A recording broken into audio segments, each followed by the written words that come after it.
Principe 6. Augmentation de l'esprit. Depuis le début de cette année, nous avons appris différents principes pour obtenir les bénédictions. Prenons un moment pour les revoir. Principe 1. Dieu veut vous bénir. Principe 2. La souffrance et la tristesse nous aident à obtenir la maturité nécessaire pour apprécier la bénédiction. Principe 3. Vous devez l'aimer assez pour lui obéir. Principe 4. Pour être béni, vous devez méditer sa parole. Principe 5. L'unicité de l'esprit. Aujourd'hui, nous allons discuter d'un principe qui bloque les bénédictions que Dieu a pour vous. Principe 6.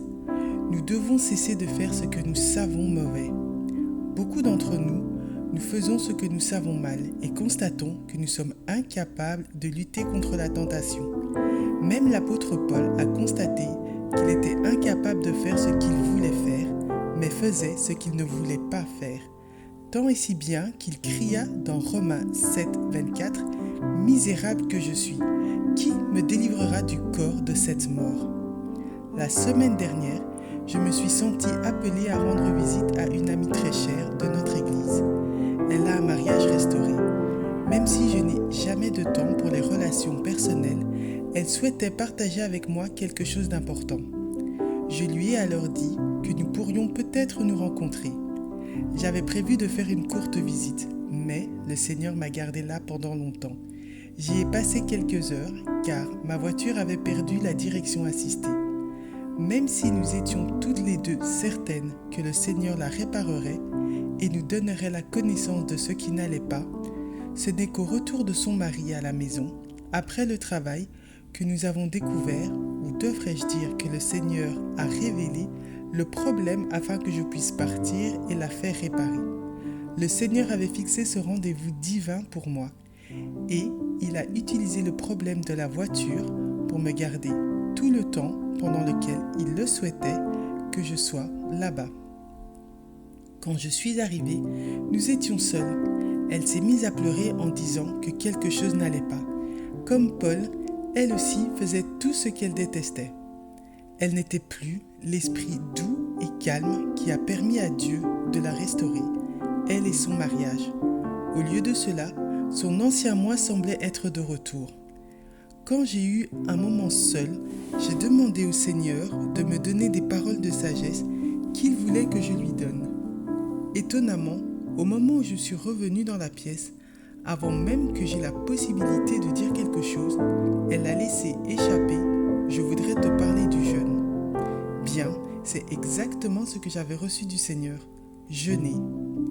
Il n'y a rien de plus puissant pour détruire les nœuds tenaces, obtenir des percées et tuer la chair que le jeûne. Ce n'est pas la seule solution, mais c'en est une efficace. C'est en tout cas un très bon départ. Je lui ai tout d'abord dit, comme je vous le dis aussi, que le Seigneur veut nous montrer à tous que sans lui, nous ne pouvons rien faire. Jean 15, 5. Le Seigneur aime nous montrer qu'il veut que nous comptions sur lui et ne tentons jamais quoi que ce soit sans lui. L'apôtre Paul a poursuivi en disant, quand il pleurait parce qu'il faisait ce qu'il ne voulait pas faire, mais ne pouvait pas s'empêcher, que la solution était de comprendre la différence entre l'esprit et la chair. Pour bien comprendre, prenez le temps de lire ces deux versets, Galates 5, 17 et Romains 8, 5. En fin de compte, aucun d'entre nous ne peut se changer lui-même. C'est seulement en laissant Dieu travailler en nous que nous serons transformés. En plus de le laisser travailler en nous, nous travaillerons avec lui en tuant la chair par le jeûne. Le jeûne est un moyen par lequel le croyant qui veut grandir en Dieu peut tuer la chair et grandir dans l'esprit. Il y a presque un an, alors que je cherchais le Seigneur par rapport à ma prise de poids, il me rappela, toujours avec douceur, que je ne jeûnais pas régulièrement. Je me suis repentie à lui, puis à mon mari, et plus tard à Michel, en Alabama, qui, à l'époque, était président de notre communauté de restauration. Il est vrai que je ne jeûnais pas régulièrement, comme nous vous encourageons tous à le faire. Une fois que l'on s'éloigne de cela, il est beaucoup plus facile de se laisser aller pendant un certain temps, comme cela a été mon cas. Le jeûne a non seulement déclenché ma perte de poids, c'est une autre histoire, un autre sujet dont nous parlerons plus tard, mais il a également permis ma croissance spirituelle. Quand nous nous affamons ou nous abstenons de nourrir la chair, elle commence à perdre de la force. En parallèle, notre esprit gagne en force. En encourageant mon amie, elle m'a confié qu'elle avait essayé de jeûner, mais était incapable de continuer à cause des maux de tête dont elle souffrait lorsqu'elle tentait le jeûne de 3 jours. Mais avant que je ne puisse commenter, elle m'a dit qu'elle était à sa 2e semaine d'un régime sans sucre. Son mari l'avait encouragée à le faire. Dieu bénissait ses efforts puisqu'elle était soumise à son mari. Les maux de tête étaient dus à sa dépendance au sucre, l'une des forteresses de sa vie.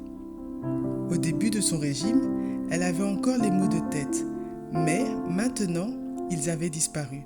Je l'ai donc encouragée à faire quelques jours de jeûne par semaine et ce régulièrement. En plus du jeûne, je lui ai indiqué le verset d'Ésaïe 58:6 qui commence par « Voici le jeûne auquel je prends plaisir ».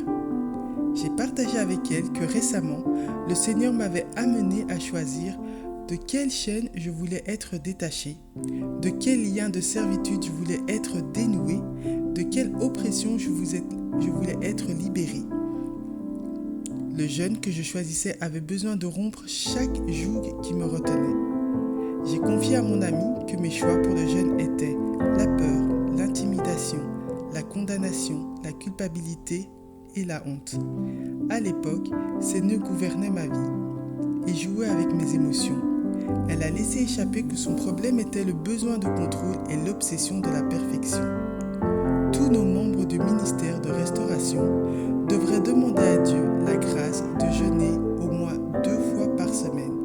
Ils devraient s'engager à le faire pour toujours, spécialement après la restauration de leur mariage. Demandez à Dieu de vous montrer les liens qui seront brisés par le jeûne. Cependant, gardez à l'esprit que lorsque vous jeûnez, si vous êtes tenté et cédé à la tentation, vous faites tout le contraire de ce qu'il faut faire pour tuer la chair. Au lieu de cela, vous la nourrissez. Nourrir votre chair vous diminuera considérablement spirituellement. Le résultat est que les tentations vous accableront et vous pousseront à reculer. Chaque fois que vous cédez à la tentation, la chair est renforcée parce que vous la nourrissez. Puis, quand une autre tentation vient à vous, votre force spirituelle est souvent trop faible et vous tombez dans le piège encore et encore. La conséquence est un esprit plus faible et une chair plus forte. Pour vraiment tuer la chair, vous avez besoin de jeûner jusqu'à ce que vous soyez physiquement faible, mais fort spirituellement. Et c'est lorsque vous serez physiquement faible et que vous trouverez plus facile de ne pas céder à la tentation. J'ai entendu Joyce Meyer dire qu'elle a eu tellement de problèmes avec sa bouche qu'elle se l'est recouverte avec une serviette et a couru dans le couloir afin d'éviter de dire à Dave quelque chose qu'elle aurait regretté. En 2004, quand j'ai écrit pour la première fois cette série, j'ai fait une liste de certaines choses que je voyais beaucoup de nos membres faire. Ces choses les éloignaient de leur restauration et alimentaient aussi leur chair de sorte qu'ils manquaient ces bénédictions. 1. Argumenter. Même si beaucoup d'entre vous ont arrêté de discuter avec vos époux, vous continuez de discuter avec d'autres. Rappelez-vous, plutôt qu'il nous est demandé de vivre harmonieusement et d'être agréable. 2. Arrêtez de poser des questions. Si vous continuez à chercher des réponses auprès de votre époux, votre e-partenaire, nos ministres ou qui que ce soit d'autre, alors vous n'avez pas confié à Dieu la tâche de vous donner la sagesse, ne lui permettant pas ainsi de vous guider. Dès l'instant où vous aurez arrêté de vous appuyer sur votre compréhension, si vous vous tournez vers lui, il guidera continuellement pour reconnaître que lui seul connaît le chemin que vous devez prendre tout au long de votre voyage de restauration. 3. Arrêtez de demander des choses. Le seul qui peut répondre à tous vos besoins, c'est Dieu. Il a donné son Fils pour être avec vous. Faites-moi confiance. vous ne serez jamais satisfait avec l'amour ou la compagnie provenant d'un être humain. Vous n'apprécierez jamais les biens avec lesquels vous avez été bénis s'ils ne vous sont pas donnés directement par Dieu, parce que vous lui avez demandé.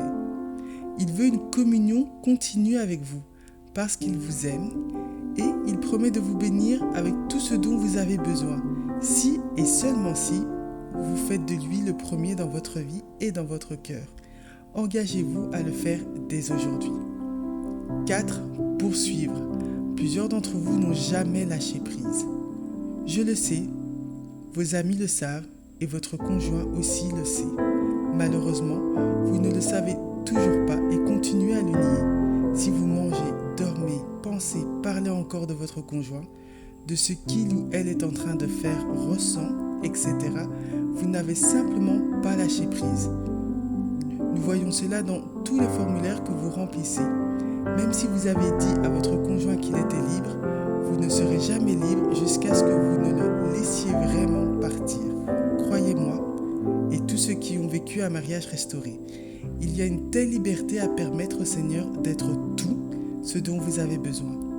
Cela vous libérera de la peur, l'intimidation, la terreur, la servitude et de l'esclavage de vouloir votre conjoint demeurant à la maison. C'est la liberté dont Dieu a besoin pour travailler et compléter votre restauration. Cette semaine, prenez l'engagement de chercher Dieu plus profondément, tout en jeûnant, et assurez-vous de lâcher prise et de lui donner votre conjoint. Si vous ne savez pas comment le faire, demandez simplement à Dieu de le faire pour vous. Devenez totalement et pleinement dépendante de Dieu, de lui pour toutes choses. Et si vous avez échoué dans votre désir de jeûner, prenez un nouveau départ cette semaine en commençant par chercher Dieu. Il vous montrera ce qui a empêché votre jeûne la fois précédente. Si vous continuez à échouer ou avez des maux de tête ou des soucis de santé, parlez-en au Seigneur. Laissez-le rendre la voie nette et plus facile pour conduire à la victoire sur votre chair, de sorte que vous puissiez commencer à être conduit par l'Esprit. Maintenant, il ne vous reste plus qu'à